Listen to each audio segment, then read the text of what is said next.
bags are packed. They're filled with granola and water and skis, just in case. Like a whole backpack full of granola? A whole backpack full of granola. Man. We figured that one backpack for each thing was best. Did we pack water? There's a bag for that too. Okay. There's a whole bag for that. Okay. And then we have our climbing ropes. We got carabiners. We got chocks and cams. We got climbing shoes. 510. We've got our climbing guides. 510 is a climbing shoe company. It's like it's 130. So it's not even close. Yeah. We're ready. We're ready to go on this episode of Classical Stuff You Should Know, which is a podcast about classical things, not climbing things. It's about book things and philosophy things, and it is brought to you by three gentlemen who all work at a classical school called Veritas Academy in Texas. I am AJ Hannenberg, and I am joined by Thomas Magby. Hello. And Graham Donaldson. Hi. And today we're talking about climbing, as far as I know. We're going to learn how to make a double figure eight knot and climb safely. We're going to belay. We're going to watch for rock fall. We're going to learn how to take a lead climb fall and not really injure ourselves and avoid rope burn. All of these things are important when you're climbing Parnassus. This is good. Yeah. All right. So this is part 2 of, I don't know how many episodes that we'll spend on talking about a book called Climbing Parnassus. If you did not listen to episode 1, you'll probably be lost, and you should go back and listen to the first one. I mean, I don't know how many parts we can have, because that's a library book. You need to get that back at some point. Hey, you know what I've done is I have returned it and checked it out immediately. Oh, there you go. 3 times at this point. There's not a hold on it.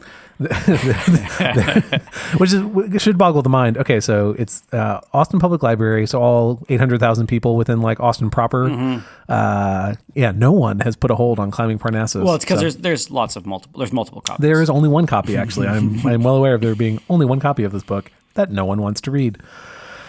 That's why we do it for you. But after this podcast, surely like the numbers will shoot. I would actually kind of right love up. if someone listening in the Austin area put a hold on this book and forced me to return it. That would actually kind of be hilarious. It's probably going to be one of our students, and they'll just walk past your office and taunt you with the book. with the book. right. I think I would be okay with that. Just pulling out your tabs one by one. Yeah, seriously. Tab. It's still covered in colorful tabs, listener, which you can't really tell right now. So I guess I have a week and a half until this episode goes live to get my tabs taken care of. / to renew the book. All right, so I won't rehash the entirety of the last episode, but just so the metaphor of this book makes some sense, and if it's been, a month since you listened to the last episode, the book is titled Climbing Parnassus. The centering image of this book is as follows. Mount Parnassus is a big old mountain that hovers over the temple at Delphi. It's in central Greece. Mount Parnassus, a limestone mass hovering over the ancient shrine of Delphi, has stood as a prime symbol of poetic inspiration and perfection since the dawn of the West. It fixed anxious eyes on the heavens. The Castelian Springs, being a sacred source of life-sustaining water, trickled far below. The hushed tones of ritual echoed from its slopes, but over time it came to embody those things which man at his best wishes, and ought to wish, to achieve. It became a sign of his better, divinely inspired self. To climb Parnassus was to strive after the favor of Apollo and the 9 muses. And then he goes on from there. But so it's going after difficult things. The specific difficult thing that Tracy Lee Simmons, the author of this book, will talk about is the studying of language, the studying of Latin and Greek. This is from the very end of the introduction, which we covered last time. Finally, a concession. Many wonder whether the classical languages themselves make for an absolutely essential ingredient in a classical education. Can someone be classically educated without a reading knowledge of Greek and Latin? This sticky question, despite dogmatic claims on both sides, should not be answered glibly. One must probe a little to discover precisely what kind of knowledge the questioner wishes to gain. The judgment of history is no. And certainly I argue for the full package, the deluxe deal, declensions, conjugations, syntax, lexicons, verse exercises, and all. He goes on from there. But just to say, he's arguing for classical education. He is using a historic definition of classical education, which includes a reading knowledge of Greek and Latin as what is taught. So this is another podcast that's going to make me feel super guilty. Yes, that's I was going to say, bad news, boys. None of us are classically educated. Which is kind of wonderful, yeah. We should not be doing this podcast. Well, some reviewers feel that way too. So, so here we are. Okay, can all three of us talk at the same time? Ready? 1, 2. Guys, why aren't you talking right now? Okay, great, good, crushing it. Okay, so there are 3 chapters in this book. I'm going to, depending on how much you all want to talk about it, the first chapter So there's the introduction, which I just read the very conclusion of. The first chapter is titled Bent Twigs and Trees Inclined. So the images of each of the chapter titles will be literally climbing Parnassus, climbing up this mountain. So we're starting at the very bottom.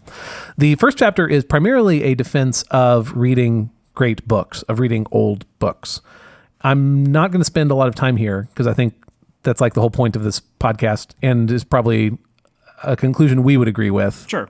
Without taking the language side of things. I'm sure we've covered it in a previous podcast somewhere. I do this podcast so people don't have to read old books. I'm taking the bullet for you guys. Wouldn't that mean, anyway, we're horrible people if that's true. Please go read all the books we talk about.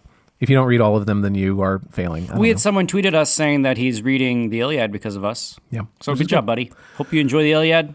My heart goes out to you. Yeah. Oh, that's great. Don't get too attached to anyone. To Hector. Okay. Why would you say that? Anyway. Spoilers, man. Yeah, seriously, man. Though it's been out for how many thousands of years? Does it still count as spoilers? Okay. So I'll read a few sections that I particularly appreciated from this first chapter, and we'll speed through it to get to the second.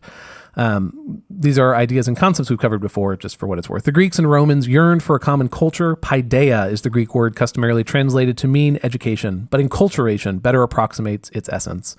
Paideia was about instilling core values, enunciating standards, and setting moral precepts.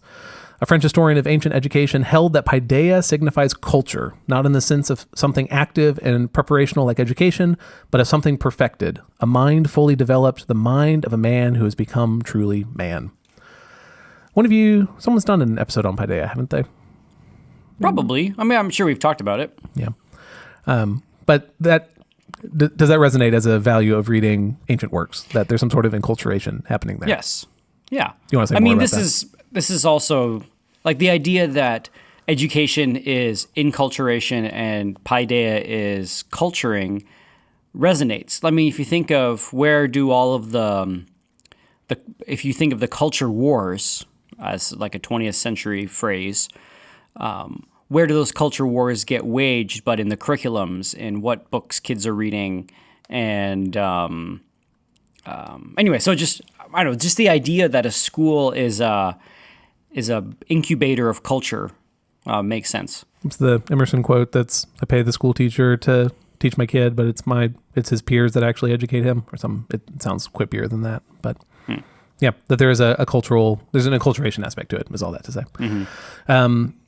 He, in this portion, will cover the ideal of humanism as what is being sought after through classic works, and this is what allows us to read these books today and still find value in them. That the goal of the books is not, or of ancient thought, is not only make a great Greek, though that's a part of it. It's toward human excellence. There's something like universal between the work that's presented and us today that we can relate to and appreciate and admire. He says here, these are the seeds of humanistic endeavor, to climb the heights of human possibility, to reflect on man's will to know and understand himself, placed as he is in a turbulent world, made all the more violent and chaotic by his passions and by his perpetual fight to free himself from their fetters. We are on this planet to rise above lower nature. As we learned from last podcast, the only way to do that is math. Which is not the answer I expected. Though for what it's worth, I wonder if this guy's going to say it's Greek and Latin, not math. Sick. I don't know, man. Though, just in line with last episode, this is still in the first chapter, which we're about to jump out of. Certainly the most sublime work ever penned on paideia in the building of common culture is Plato's Republic, said by French philosopher Rousseau to be the finest treatise on education ever written. Didn't expect Rousseau to be the one to say that, but anyway. He's got some totalitarian leanings. so he would really. I was going to say the finest treatise on education ever written. Yeah, God, that's the one. Really, don't think so? Steal all the kids from their parents. Teach them your own ideals and goals. Gym until they're 20. Math until they're 30. Finest treatise. Dialectics till they're 35. You're spending 10 episodes on this. Why are you? Because I mean, it's an exploration for me too. Yeah, sure. I just see what you actually think about it. I think the Odyssey is a pretty good, solid paideia thing, but I guess that doesn't talk a lot about education. This is the ancient war is between the poets and the philosophers. Yes, right. Like this is the conversation. We didn't invent this problem. Like, this is something that's been going on, and it was even happening in the ancient world. Do the poets have the say in what and how man should be educated, or do the philosophers have say? Yep. And in many ways, the philosophers, on their worst end. So, if you want to be uncharitable to the philosophers, the worst thing they do is produce kind of technocrats or this sort of centrally organized society that is sort of abhorrent to the notions of freedom. But then the poets, on their worst side of things, produce citizens of actually, I don't know. What would be the negative thing that if the poets were in charge? We sort of have licentiousness, right. and all the emotions. Yeah. Or just like waterish uselessness. Yeah. Yeah. But anyway. But poetry is good, right? Okay.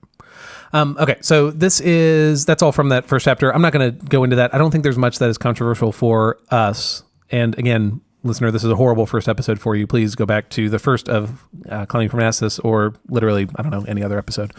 Okay, so I'll go then into the second chapter of the book, which is where things will get more interesting, because the first chapter is not really focused on Greek and Latin. He's not really focused on the language aspect at that point. He's saying there's something valuable in the works themselves. We already kind of agree with him at that point.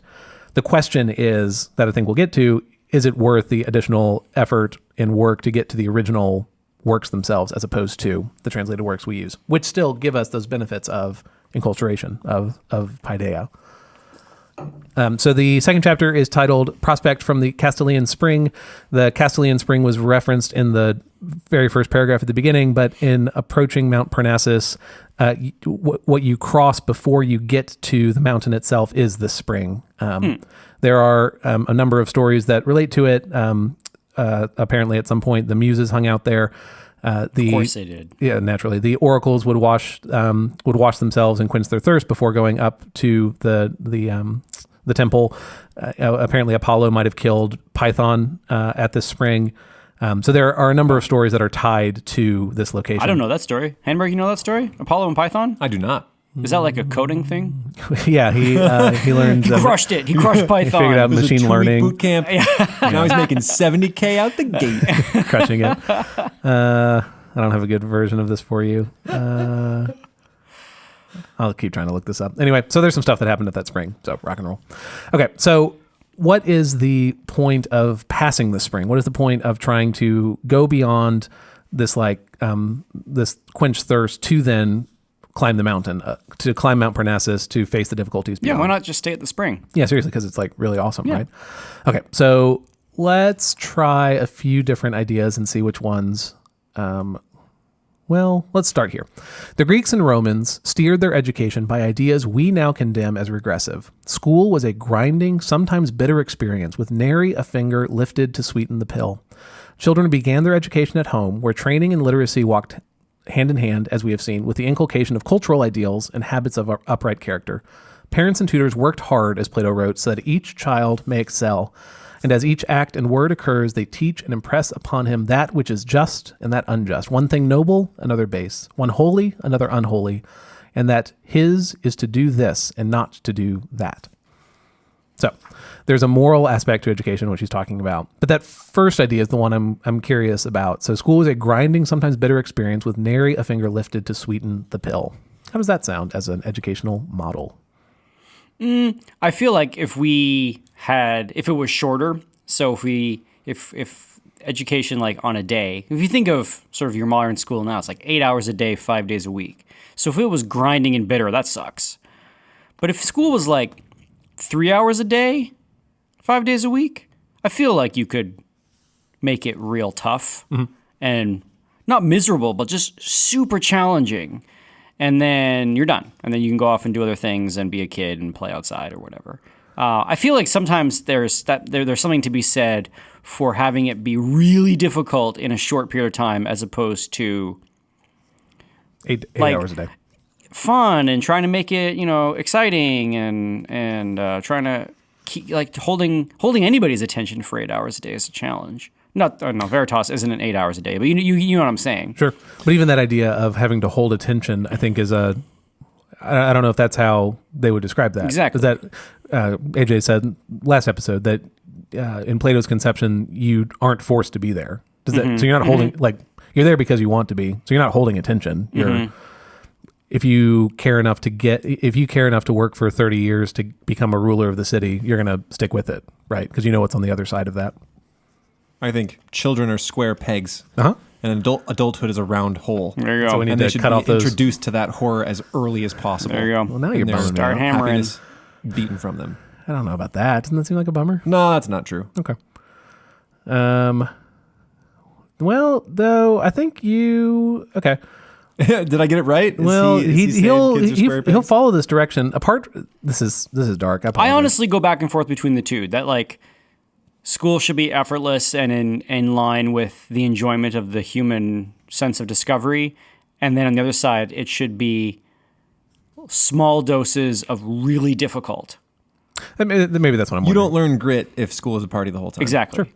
But you also don't love.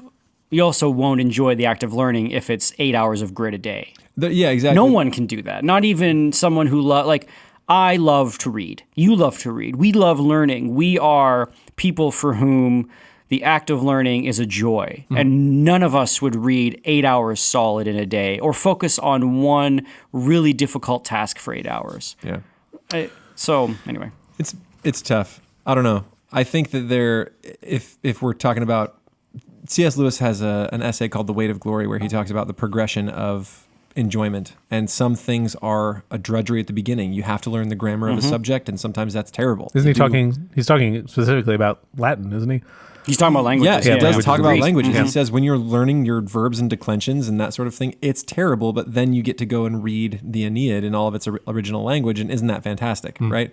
Just like the same with math, right? You got to learn your times tables, and then eventually the real enjoyment comes in math when you are building your own house and figuring out your own catapults and doing all kinds of cool math things, right?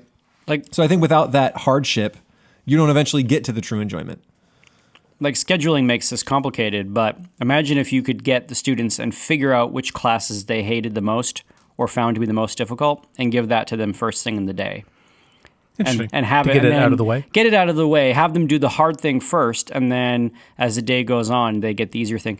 And really lay the burden of getting them out of bed on their mom. Sure, If good. they don't want Problem to get out solved. of bed and go Yeah. to that first class, That's on the really family. put that on the parents. I don't know, but Hannenberg, give the teachers as little trouble have you as not possible. had the experience of teaching where the first and second period of the day are a lot more fruitful than the third and fourth period of the day? Anything post-lunch Everything is rough. Exactly. Anything post lunch is rough, and it's not because of the laziness or because of the, some sort of moral failing in the student. It's just at some point, especially when you're doing something difficult, something of a higher cognition. If it was just like filling out forms all day, like in like this kind of school that I did, Well, they're tired and they have hot dog brain. Yeah. Right? Because they just had a bunch of hot dogs And they during need to lunch. sharpen their hot dog brain, right? Hopefully here they we weren't go. sharp hot dogs Yeah, because they'll naturally. cut Then you. that's a problem. If they're frozen. If they're not Yeah. frozen, it's just... but will they hold an edge? To anyone who's yelling at their radio, Radio? Like the thing that's playing. This is playing out of a this? radio in a car. Do you not? You mean my Beats pill? Your Bluetooth connected device in your car? What do you want me to say? Radio. I mean, Gosh, it plays from the whatever. Okay, so someone I do not remember. Welcome to Classical Stuff You Thank Should you. Know, Yeah, exactly. Yeah, a good. subsidiary of the... Of what? Say I it. don't know. KXLY Connectory. Nailed it. Yeah, thanks. Good. We have a radio station in Seattle that gave us a shout out. So I don't know. Maybe they play us. So someone, I don't remember who, at Veritas quipped that there are essentially complaints about the difficulty of teaching any period of the day. If it's first period, they're still tired. If it's after lunch, they are. If it's right before lunch, then they are excited for lunch. If it's after lunch, they're lethargic. If it's the last period, then they're ready to leave. Like there's no perfect time period during the day. Just to say that. Haters gonna hate. Yeah, Haters I disagree. gonna I feel hate. like first period and second period are always easier than third period and fourth period. But anyway, This whatever. is good. Okay, so let me just because we brought this up of maybe what that classroom experience would look like. This is an example of one from the same chapter. The routine of the classroom would not invite a modern temperament inured to softer methods. Discipline was harsh. The teacher was supreme in power before students. When not leading the class in unison recitation, he lectured authoritatively, even dictatorially. The study of a particular poem, for instance, would begin with a preface of explanation, perhaps a few words about the poet, his importance, and the virtues he exemplified.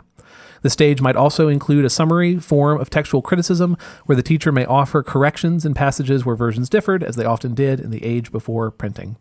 Next came the actual reading, where pupils likely practiced declaiming properly or reading aloud for effect. Then came exegesis, where the text was carefully explained, cases and conjugations examined, with the teacher providing glosses of unfamiliar words. Finally came the judgment of quality, passed by the teacher, usually taking the form not only of literary judgment, the literary merit may be assumed by the work's nest in the curriculum, it's in the curriculum, but also of moral reinforcement.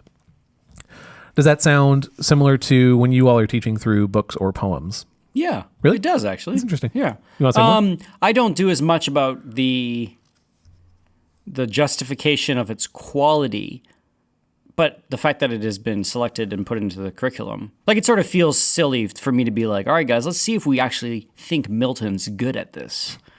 But you must have people who say, I don't like Milton. Yeah, and then I just say, well, you're 15. No, I mean, Sure. and also me, if I say I don't like Milton, it's like I've never written an epic poem, right. And I'm, it's the Lindsay Effect, right? Like this thing's passed the test of time, and Donaldson and is likely won't. to exist as many years into the future. Yeah. Isn't that the Lindsay Effect? That if it's existed for 2,000 years, it will probably exist another 2,000? Yeah. I think that's Lindsay. And anything that I teach in the class has less potential for that. I don't know. It's right. just, it's the passing judgment when you're talking about the great book seems a little for any of us to do that. persnickety. Right? You're a 10th grade teacher. Yeah. At a small private school in Texas. You don't have the quality to declare that Milton is not fit. That's right. Like Milton, Dante, Shakespeare, these books choose us. Right. We don't choose them to go into the curriculum. Right. Yeah, the general consensus among great men over the ages has been, and non-great men over the ages has been that these books are valuable. Who are you to go against not only the writer himself, but this huge weight of criticism before you? That's right. I always have to bring my own humility to the classroom. It's like, I don't like Homer. I was like, well, that's because you're not ready for it. Yeah. But then maybe, this is an argument that I've glossed over. Maybe this will be more compelling in light of that view toward great books. But by 1834, as another epoch reconsidered this legacy of Greek and Latin, and entertained more modern cultural goals, the English headmaster Thomas Arnold sounded alarms. Expel Greek and Latin from your schools, he wrote, and you confine the views of the existing generation to themselves and their immediate predecessors. You will cut off so many centuries of the world's experience and place us in the same state as if the human race had come into existence in the year 1500. And that's when he was writing. No, he wrote this a few hundred years after that, but that's what he means. The stage right before and then his stage. Is there anything, so to have this view toward, there are certain works that have been passed down generation after generation, which lifts them up. It's a sign that we should continue to teach them because they've been worth, in many cases, transcribing by hand to pass down, right? Mm-hmm. Is there any argument then to this mode of education that involved Greek and Latin as like the foundation of the educational system? Like that's a reason to continue to teach those things. That it had been that way for a long time? Yeah. Yeah, but we don't live in an age that values the consistency of something done in the past. Like, our heroes are those who break down barriers or who destroy, who sort of, get rid of the things gone past. Mm-hmm. So anything old is immediately suspect of being,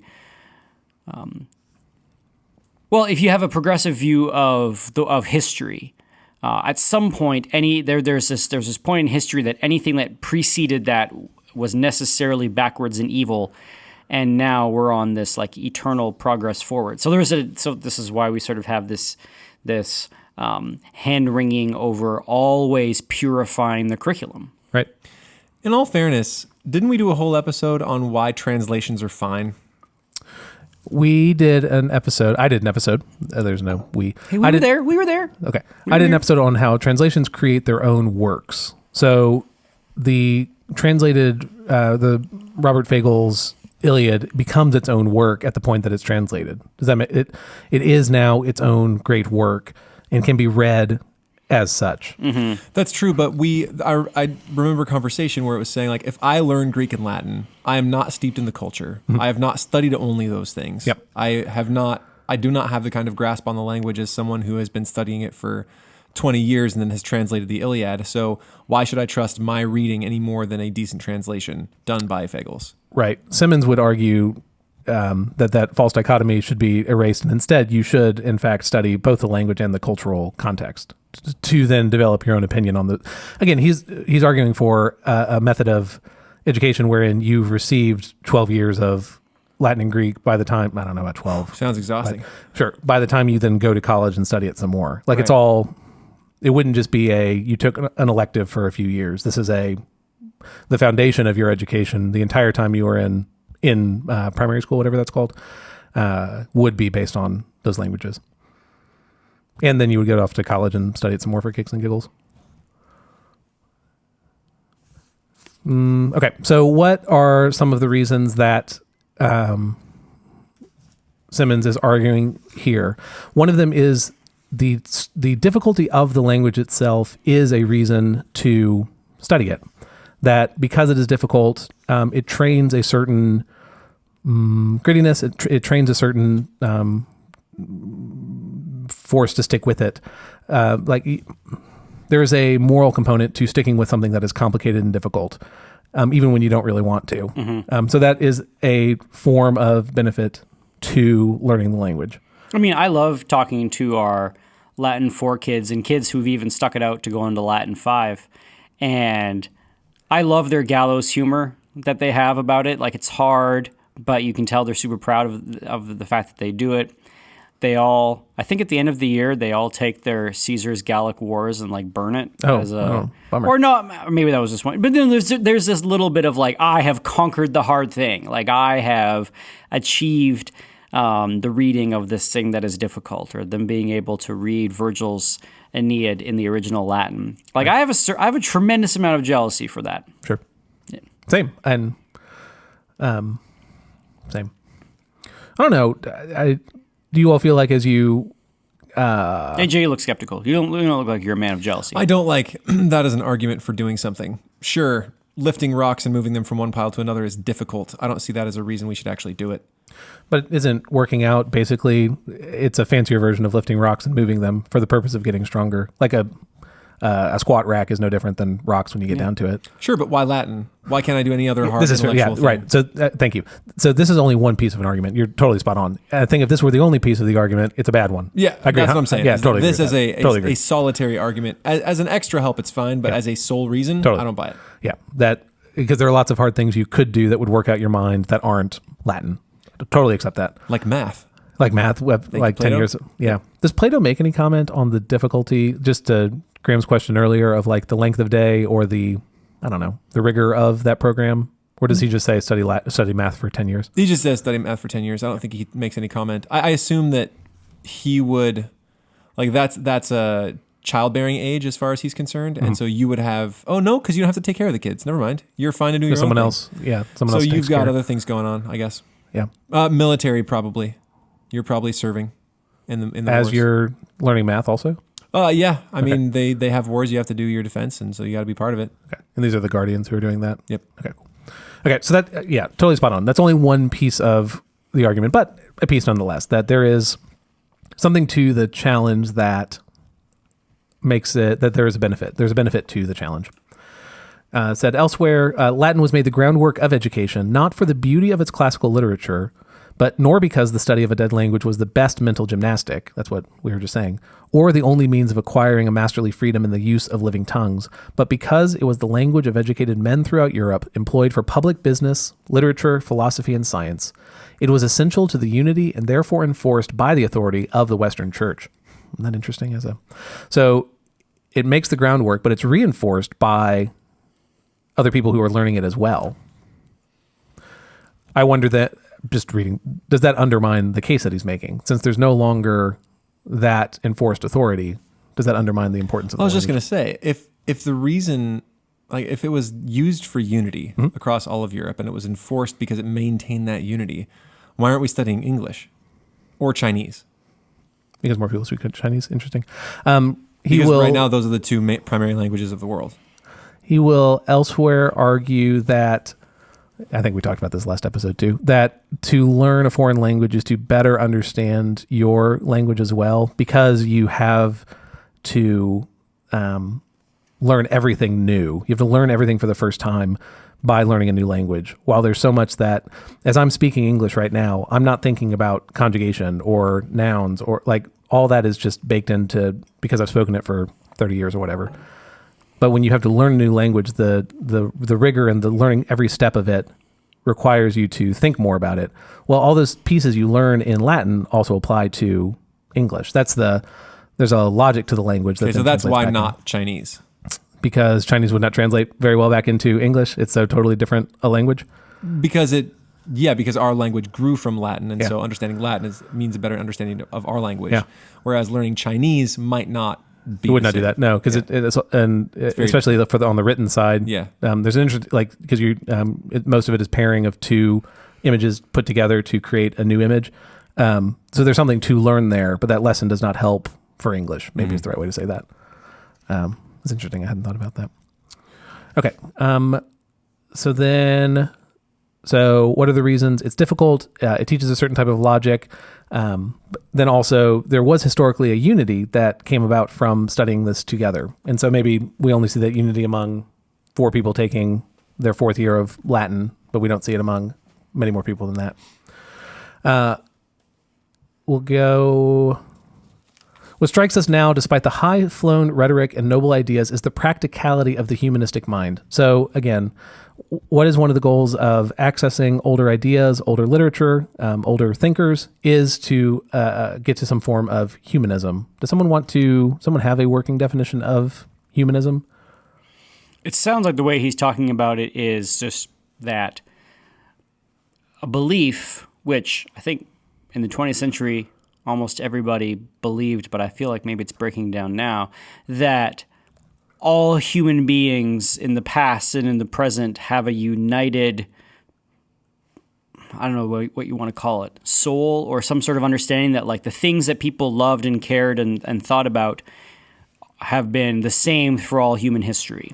That there's nothing so that each individual culture is still bound up by a human nature, and each individual culture is an expression of the human nature, but you can study that human nature, and by studying human nature, understand what is common among human beings. True. Whereas I guess the opposite of a humanism would be some sort of hyper-cultural determinism, that your culture completely makes up who you are, and there is little to no, and probably the strong version being there is no currency between cultures. Yep. That cultures determine who you are, and you can't really praise or condemn anything cross-culturally because it is so different. Sure, that's fair.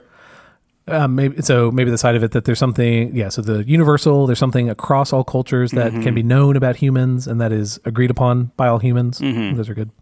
Yeah, the phrase I think of one is something that Chesterton says, where he says, the farmer of today and the farmer of 4,000 years ago looked at the weather with the same expression, right? Like, sure. Thought about, had the same sort of concerns about their day and about the weather. Sure. And that kind of shared human experience of, anyway. Yeah. Do you have anything to add to that definition? No, just that I think it might be too complicated. The definition? For humanism. Sure. Right? Yeah, maybe when I think of the word, I think of the study of human excellence. That's what I was going to say. Just the notion that humans have high potential and the study of how to get there. Yes, which includes everything Graham just said of that human excellence exists across time, across culture. There is something common to learn across multiple cultures about that excellence, but it's the same fundamental thing we're all trying to find, how to be a great man, how to be a great woman. And to sort of highlight what humanism is, you could put it in contrast with other doctrines, perhaps the doctrines of the church that focused on, right, the excellence of the man only in relation to a creator. Sure. Right? There is humanism there, but it's a different kind of humanism than perhaps some philosophers have pursued. Yes. And then you could put it up against the naturalistic notion of a human, that he is an animal and that he is no better than any other animal, and perhaps even a plague upon this earth. Yeah. Right? I would not call that humanism. No. And you're getting at something. Humanism does not make a religious claim necessarily. So you can be, so that humanism is what allows us to read. We are a Christian school. We read pagan authors. We can read those works and appreciate them because we see human excellence in them. There's no, there are gods, but they're different than the Christian God. But does that make sense? There's something common in what they're pursuing and what we're pursuing, human excellence, across thousands of years. For sure. And there have been Christian humanists and Catholic humanists, you can put and those together, sure, people in the for church. Right. They see what humans are, image of God, and they want to make it awesome. Yeah. But you don't have to pair humanism with Christian humanism, or Oh, absolutely not. Yeah. Typically, I would say humanism is outside the church. would be more of a non-religious worldview. Yeah. So just to start there. Okay. So this is him talking then about humanism again. So again, what strikes us now, despite the high-flown rhetoric and noble ideas, is the practicality of the humanistic mind. Humanism involved itself with words and things. The humanist wished to be useful, and what could be more useful to the city than the virtuous citizen? Book learning did not stand on its own. The humanist of the Renaissance wished above all to complete his personality. Distinction in social life was marked by power of conversation and by personal carriage, by resourceful leisure and dignified old age. So the humanist wished to be useful. That's this next idea here, that in studying old ideas, we find human greatness, the purpose of which is to be helpful to whatever society, city, whatever you are a part of. Does this strike as something that is also useful in a classical education? To be useful? Yeah. I think so. I mean, the cliche being that the classical education is producing politicians. That's kind of the cliche, or statesmen. But the genesis of that idea being that you are creating individuals for whom the greater society would want and need. Right. I think, yeah, totally. Well, yeah, I mean, a statesman is Is a useful person. He's a useful person to Right. his society. Yeah, I mean, if we want to harken it back to Plato, Citizen. right? You can't climb out of the cave and not go back. I guess I recently had a conversation with someone who was a critic of classical education, and their point was that classical education revels in being an unproductive or use. I think they phrased it as a useless education. In that, We're not teaching welding. thank you. Yeah. So, or when we separate liberal and servile arts, like the liberal arts are the useless ones, and that's an intentional. They're for their own good. That's what makes them liberating, as opposed to a servile art, which is done for the good of something else. Anyway, that's just a thought that struck me, that Simmons clearly disagrees with that viewpoint. I don't know if that's something you all have come across or thought about before. And this person wanted an education based solely on This is a father who was trying on to the think servile through arts, like on education for their kid. And then what they were thinking was, I want my kid to be able to like get a job when they graduate high school. And so if we teach them useless subjects for 12 years, like, are they actually ready to go out into the world after that? Or do they only want to go into the light that Plato described and stay there forever? My thought, I think we've talked about this before, but the goal of education is to make it so that they can, if they choose, study welding, grasp it quickly, and then do that work. But I want to educate not just the welding portion of his life, but the portion when he gets home. Right. Right. I want him to be a happy, well-rounded person. You can weld really well and be totally miserable. And as a father, I wouldn't want that for my kids. Sure. Although welders do make a stack of cash, so you can't be that miserable. Money has, anyway, whatever. Money has nothing to do with happiness. That's true. It has something to do with happiness. I think it's beyond Isn't there the $75,000. phrase That like, it doesn't matter. instead of, you don't want to make, schooling isn't about making a lawyer, it's about making a man who can make himself a lawyer. Yeah, there you go. That kind of idea. And so then there needs to be an argument. There needs to be a argument for how the liberal arts can make the man who can make himself into something. Yep. Which I think then is, again, that's what we're getting at here, of the difficulty of approaching approaching a hard topic that then gets you into the best thought of the last thousands of years is worth something. Let me put it this way. It did not surprise me that the biggest blog on the internet that has to do with men becoming practical in their lives, so the Art of Manliness, that blog that's sort of talking about how specifically males can live lives of purpose and basically practicality. How can they grow up into being useful for society? Has slowly over time drifted into realizing that the way to do this is through basically a classical education. Like he's drifted. What's his name? Brett McKay. Brett McKay has drifted more into a defense of classical liberal arts education as something that produces productive members of society, as making citizens, people who can make themselves into something. That doesn't surprise me. That doesn't come out of left field. Like I think that has borne itself out of sort of observable history, right? You know, think of what kind of education did Churchill have, right? Or what kind of education did Roosevelt have? Teddy Roosevelt, who seemed to be like sort of the quintessential American practical man. Classical education was sort of a sickly young boy who had a classical education. So it's just we've tried the let's strip the classical education or let's strip the liberal arts out of education and give them just the skills-based education, just the servile arts-based education.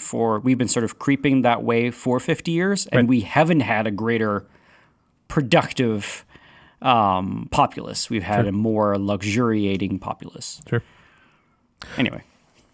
I think I've talked here before about being a part of the Art of Manliness. They have a program called The Strenuous Life. Oh, that's right. How's that going? Great. I mean, you look great. I don't, but that's kind of you. Anyway, whatever. I'm excited to learn more about how well you are at smoking meat, which I hear you have a badge in now. I do have a badge in that. Oh, that's amazing. But Strenuous Life is basically Boy Scouts for men. It's for men, sorry. And one of the badges is a Classics Merit badge. And then the most recent one they've added is the Monk badge, which is basically just more reading and time in silence. Anyway, so Brett McKay is very clearly going that direction. It's like, this is a thing that all people should experience. He's Mormon, though, which I find fascinating. Yeah. Anyway. I don't really know much about Anyway, he doesn't talk a lot about his religious beliefs. We'll get him. Well, okay. Whatever that means. That felt very threatening. Rock and roll. Okay, so just in the same vein, Thomas Arnold would write in the preface to his edition of Thucydides that his effort was not an idle inquiry about remote ages and forgotten institutions, but a living picture of things present, fitted not so much for the curiosity of the scholar as for the instruction of the statesman and the citizen.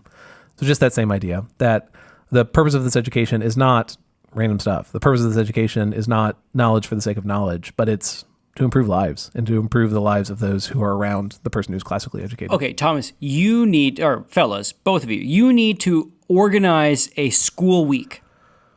Like a Monday, Tuesday, Wednesday, Thursday, Friday, around these principles. And you are trying to create the climbing Parnassus curriculum. Yep. What does it look like practically?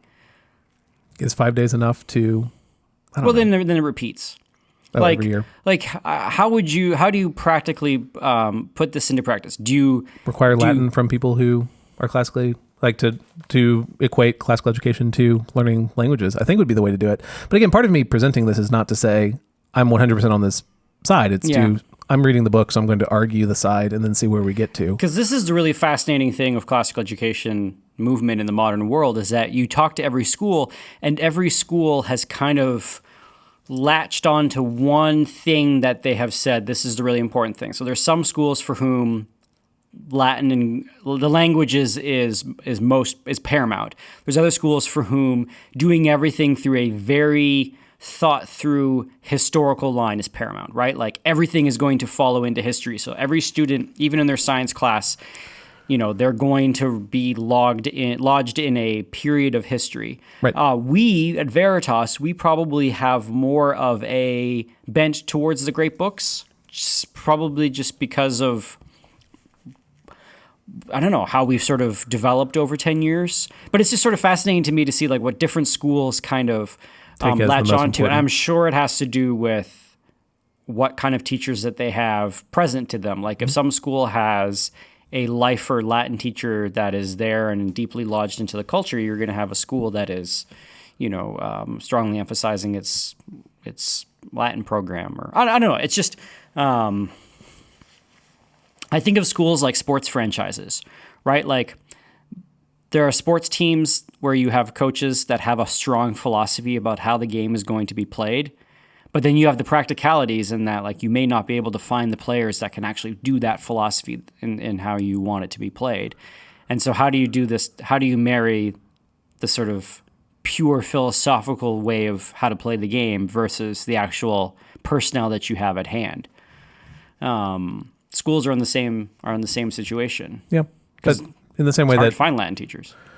Sure, but in the same way that sports franchises train people, that if there's a certain play that you need to have ready against a certain team, you prepare that and you practice that and then have it ready. We have had self-taught Latin teachers that at least taught Latin 1. So I don't know. I think in the same way as a franchise, that a school sets a direction and then you figure out the steps toward it, but you still, what matters more is the direction you set. Does that then dictates where you go from there? So is your question right now, excuse me, are we at the end of the episode where you're like, are we buying it? Is that the question? Let me read one thing. Okay. So Graham just said this, and it's a funny quote from the very beginning that I didn't read last time. To many homeschoolers, classical education simply means the opposite of whatever is going on in those dreaded public schools. Anyway, I just wanted to say that. So yeah, sure, go for it. I think my trouble is that it feels a lot like the exception without a difference fallacy, and it's not quite though. It's not that, but the exception without a difference fallacy is where you argue for an exception without actually giving any reasons why. But our author is giving several reasons why. He's giving reasons, right? But I don't see that those reasons are different than the reasons I could cook up for almost any other discipline. I could say that a classical education should be absolutely centered around math because math was the unifying concept around all the buildings in all of Europe. And that even if we didn't have language, we could have math. Right. Math has been taught in every culture. It brings in the Arabs, it brings in, or the Arabic culture because we use Arabic numerals, right? We could even connect it with the Eastern canon through math, right? And math is one of those things that draws together all things. And if we want to go, we can pull from Plato, right? It tunes the mind to look towards the abstract rather than the concrete. It feels like you could make this same argument for everything, which is what Graham was pointing out, that every school seems to take a different bent, right? One focuses on history. One focuses really hard on Latin. One focuses really hard on English. It's not that they focus on it, it's that they use it as the organizing principle for the rest of the school. Else. And that's my point. It seems like you could use mathematics as the organizing principle. You could use English as the organizing principle. And for me, the test kind of is, has Latin stood the test of time? Yes. Great books have. Math has. Latin feels like it's dying. In the same way great books are. To compare, to make the argument, essentially everyone who was educated 100 years ago was classically educated. And to say that a much smaller percent are today, it's the same argument. We would then throw out classics in the same way. That's probably true. Classics are in the same dire straits as Latin, but I would think that Latin is in more dire straits.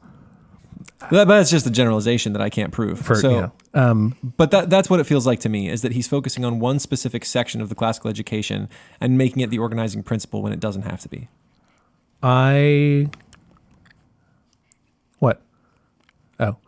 think there's a point to that of, I think the difficult part is to say that that's the Thomas Arnold quote from the very beginning, that that was through the mid 1800s where essentially this had been, the Latin and Greek had been the foundational principle and then was being thrown out. Like, right. I don't know. It made I think to make the argument on great books that we teach them because they're passed on to us and then not use that same argument for languages, I think is missing the point.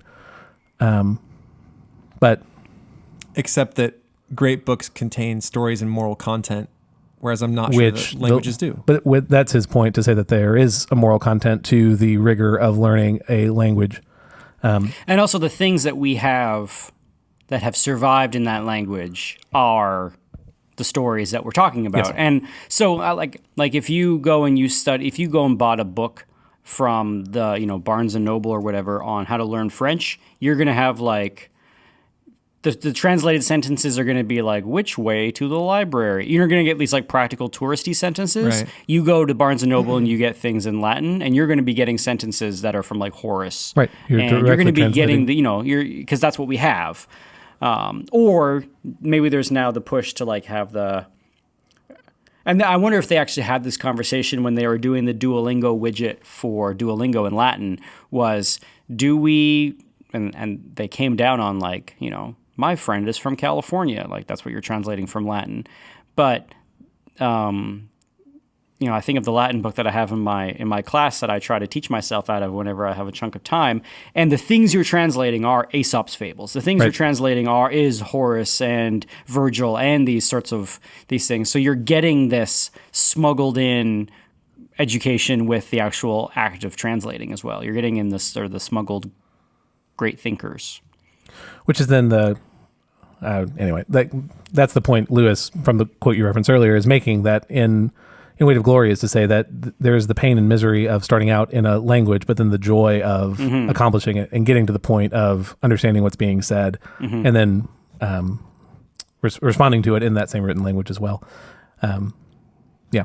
Anyway, that is the second chapter. So what's the point that Simmons is making? That there are that at the beginning of this trek up Mount Parnassus, there is difficulty, and there is an ease and an easy way of living that is on the near side of crossing the Castelian Spring. But to pass over it is to enter into difficulty. But the point of that is to then summit Mount Parnassus, is to tap into the troves of great thought in the Western world over the last thousands of years, that is accessible. It's not the first thing you get from joining it, from climbing the mountain, but it is the goal and direction of it. It's not difficulty for the sake of difficulty, but it is difficulty for the sake of accessing directly that knowledge. And I think that's all I got. Cool. Thanks, Thomas. Well, this has been Classical Stuff You Should Know. And you can contact us via email at classicalstuff@veritasacademy.net. That is electronic mail, in case for those of you who are still new to this whole... Who have the monk patch. Yeah. And for our tweeters out there and our twits, you can twit at us at CLSSCAL stuff at twitter.net. And then you can check out our website, classicalstuff.net. And yeah, we'll get back to you if we possibly can. We try to reply to as many emails as we can figure out how to do that. Email us in Latin and Greek only. Only, thank you. Yes, please. Thank you. And thank heavens we brought granola for this trip. Oh man, up yes, the mountain. up the mountain. Although all day we've just been hanging out at the spring, and guys, I gotta say I really like it here. I'm sure. Pretty sweet. Yep, chatting with the oracles. They're weird folks. They're odd. Anyway, this has been Classical Stuff, and these are the Classical Stuff boys signing off. Bye. Bye.